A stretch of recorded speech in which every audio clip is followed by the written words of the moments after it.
Okay, so last video natin, itinuro ko sa inyo kung paano gumawa ng curve sa buttons. So ngayon naman is maglalagay tayo ng background color sa buttons. Okay, so simulan natin. Click natin ang notepad. Okay, so lagyan natin HTML, head, title, lagyan natin web page, close ang title, close ang head. Okay, lagyan natin button or body muna. Body, then button style equals, lagyan natin ang open double quotes, lagyan natin width. So yung width, again, tulad ng sinabi ko sa inyo nung nakaraan, ang width is yung lapad ng buttons natin. Then lagyan tayo colon 200 px, then semicolon. Okay, then lagyan natin height. Ang height, tulad ng sinabi ko sa inyo nung nakaraan, ang height yun yung taas ng buttons, no? Then lagyan natin mga 70 px, then semicolon. Then eto na, background color, then colon. Then lagyan natin blue. Okay? Semicolon. Then maglagay tayo dito ng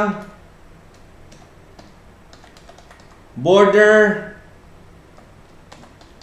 color. Yung border color, ito yung pinaka color nung border nung ating buttons. Okay? So lagyan natin dito gold, semicolon. Then ito na yung border radius. Yung border radius, ito yung pinaka bilog nung ating buttons. Okay, border radius, lagyan natin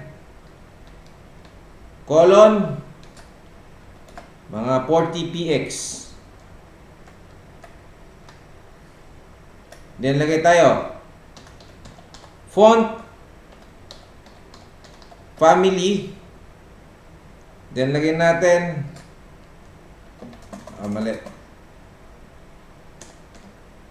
family. Okay, so lagyan natin colon and Broadway, semicolon here, then color gold, ang color ng ating font. Okay? Then font size,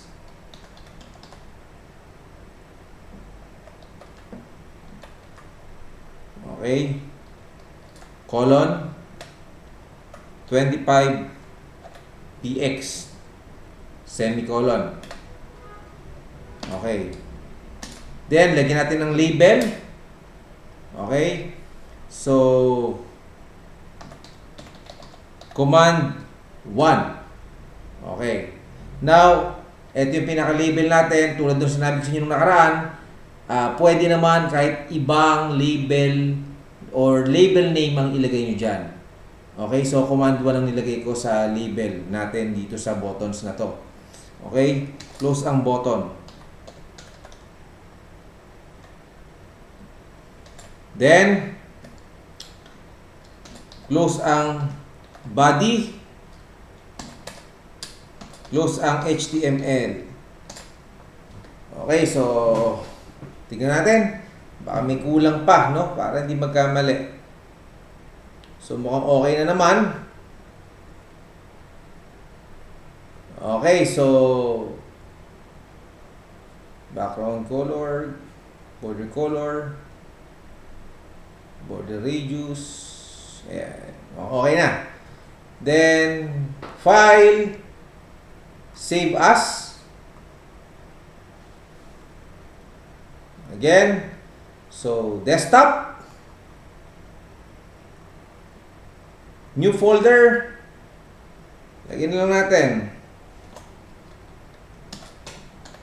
button with color. Ayan na lang. Okay. Double click. Lagyan natin button.html. Okay. Save. Subukan natin. Double click. Double click.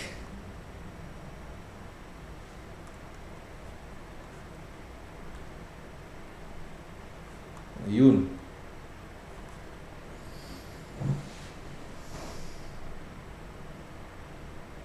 Ayun. Tingnan niyo yung kanyang, ano, di ba? Yung kanyang border, pinaka-border color, oh. Zoom natin ng konti.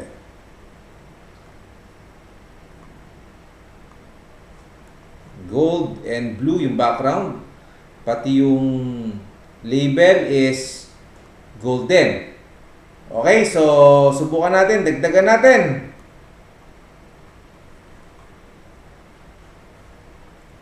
Copy paste na lang natin. Copy. Paste. Lagyan natin dito. 2.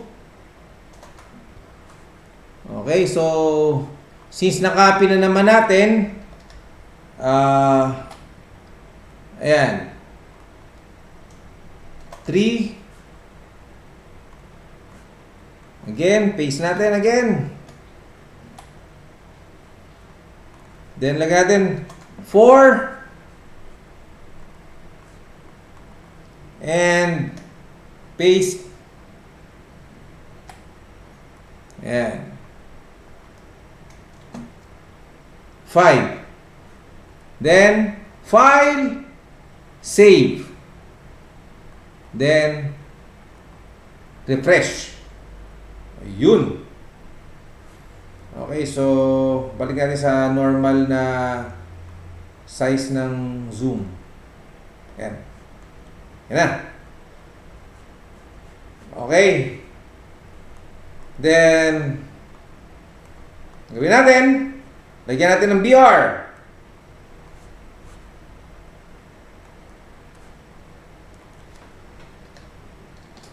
BR and BR. Okay, so yung BR, copy paste na lang natin dito para mabilis tayo. Copy.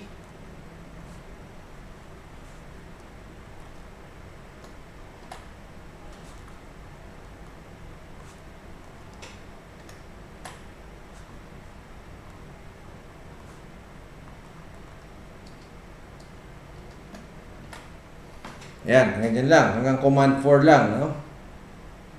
Ito hindi na.